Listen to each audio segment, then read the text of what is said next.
O Governo diz que ainda é cedo para perceber se a pandemia e o confinamento agravaram o crime de violência doméstica, mas as equipas que acolhem diariamente as vítimas garantem que o agravamento é evidente.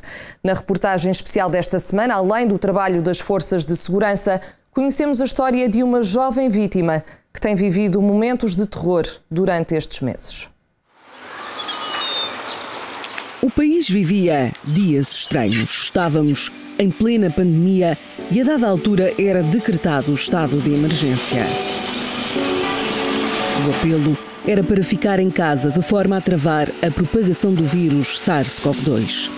Nas ruas vazias, o silêncio, um inimigo invisível, mas em algumas casas portuguesas o perigo tinha voz e força que também podiam matar.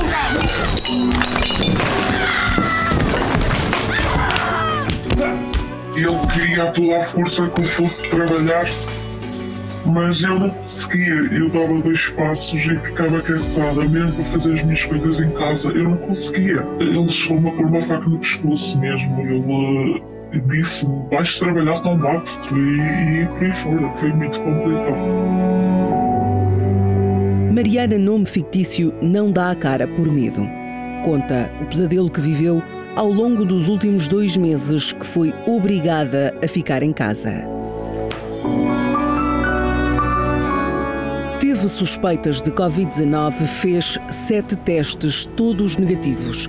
A pneumonia que desenvolveu era acompanhada de febres de 41 graus, porém o inferno tinha outras origens. Lembro-me de eu estar com essa febre toda, não consegui me levantar sequer, e ele foi-me buscar os cabelos.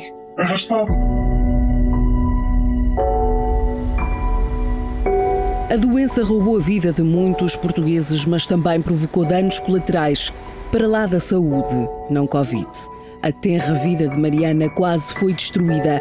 É vítima de violência doméstica e durante 5 dos 6 anos de relação sofreu calada. O confinamento agigantou a violência que existia em casa desta mulher e de muitas outras famílias.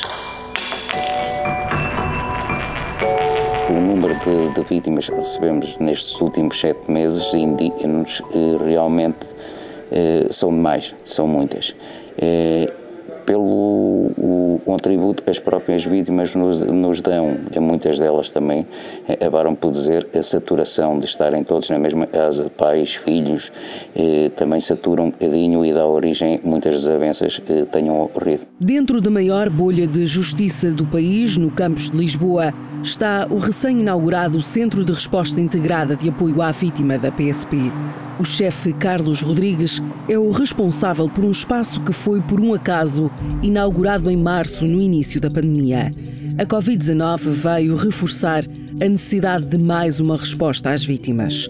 À semelhança do Espaço Júlia em Lisboa e a Casa Maria em Oeiras, este núcleo da PSP é totalmente dedicado às vítimas de violência doméstica.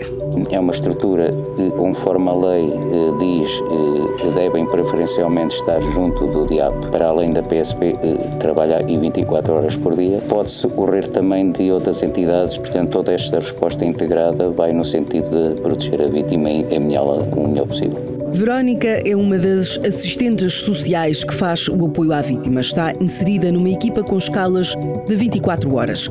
A qualquer momento pode ser chamada. São sempre situações em que o grau de risco é elevado. Preferimos ouvir de início para evitar que a vítima repita algumas questões. Estamos disponíveis para, nas situações em que é necessária a nossa intervenção, de risco em que é preciso encontrar uma resposta social e encaminhar as vítimas.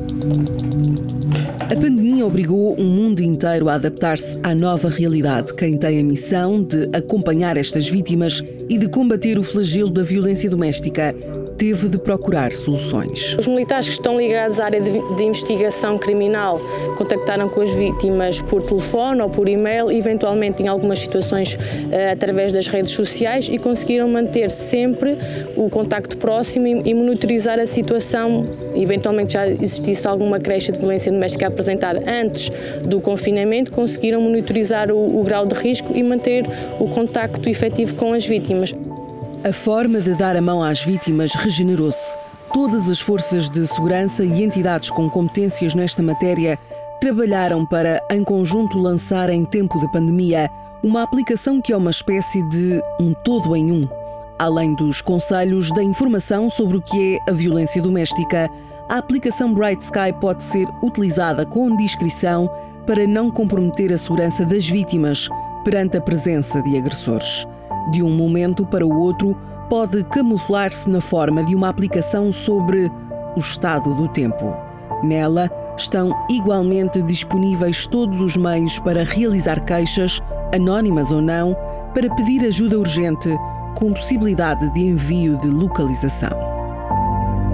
Durante este período pandémico, os pedidos de ajuda através de e-mail da PSP, por exemplo, duplicaram.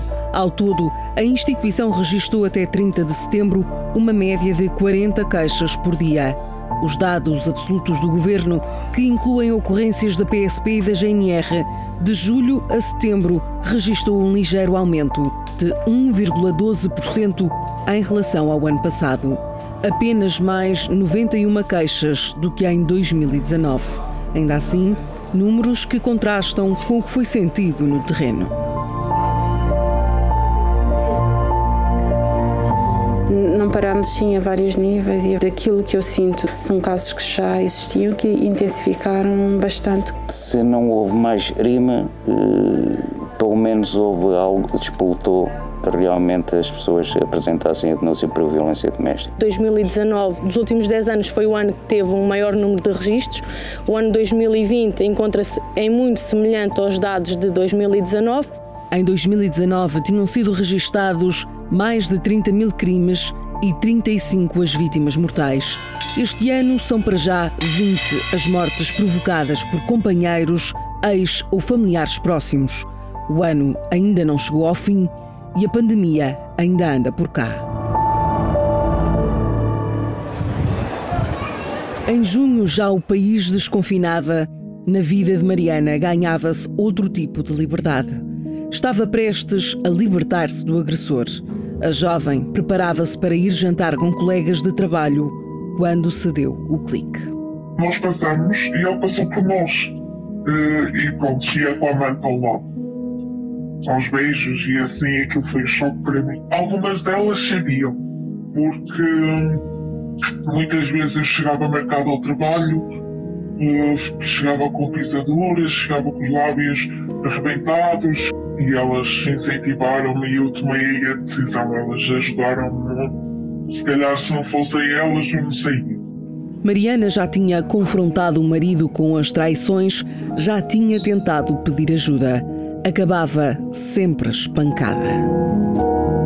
Eu confrontava com as fotos, confrontava com as mensagens e ele batia. Uma ou duas vezes só não me matou mesmo, por sorte. Uma das piores vezes que ele me deixou mesmo em muito mau estado, eu tentei ligar para a PSP nesse dia, só que não consegui porque ele partiu o telefone, tanto o meu telemóvel como o telefone de casa, e eu fiquei sem acesso a pedir ajuda. Naquele dia, Mariana já não voltou para casa. Nunca mais. Ficou com a roupa que tinha no corpo e em algumas horas a vida deu uma volta de 180 graus.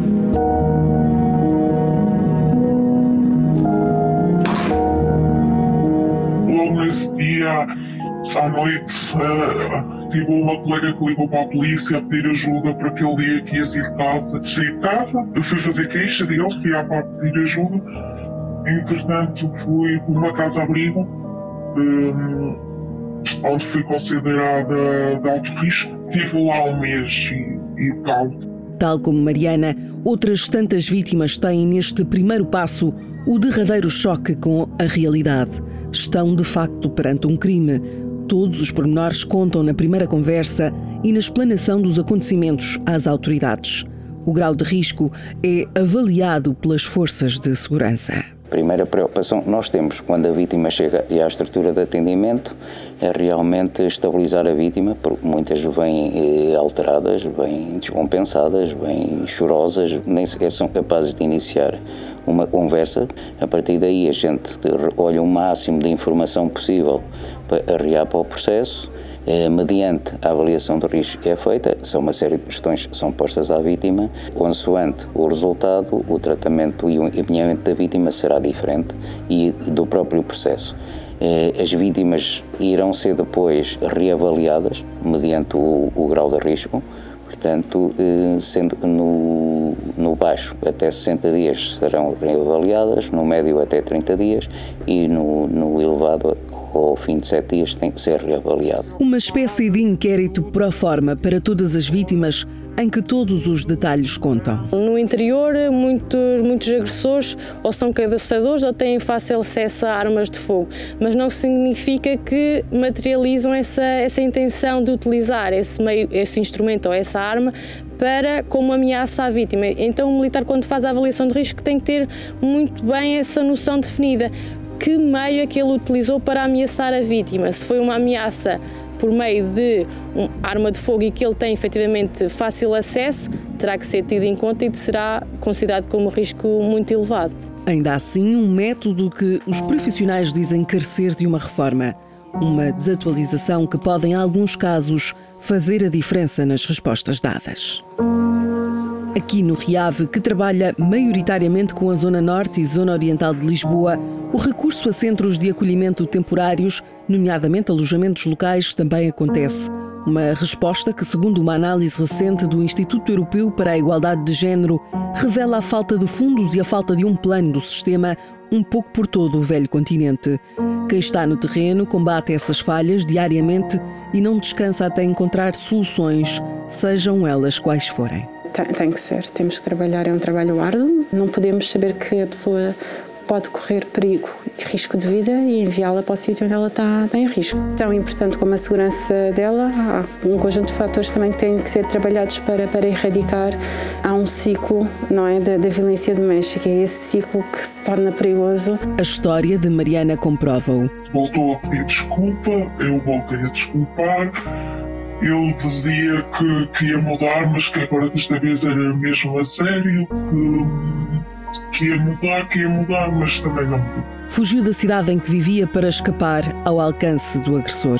Foi e ainda está a ser acompanhada pela APAV, por psicólogos e pelas autoridades. Eu já fui ouvida para a gravação da Memória Futura, mas acho que ainda não saiu qualquer medida de coação. Mais de 4 meses passaram desde a saída de casa. O bater de porta foi no dia em que o alvo de agressão foi a dignidade, o coração. Hoje continua escondida. O medo é tanto que olha para a própria sombra. Os amigos e familiares mais próximos pedem-lhe que não tenha medo. Não podes ter medo de ir à rua, não podes ter medo de mostrar que tens medo. Qualquer coisa ligas logo para a polícia, mas é assim, a verdade é uma, nós às vezes podemos não ter esse tempo. Polícias, procuradores especializados e sensibilizados para o crime de violência doméstica ou alertas às vítimas para que possam sair a tempo. O longo caminho a percorrer tem de ser feito, especialmente agora quando, mais do que nunca, há quem esteja confinado na violência. E enquanto houver vítimas que continuam caladas e continuam sem denunciar, essa vai ser a nossa luta para combater este flagelo.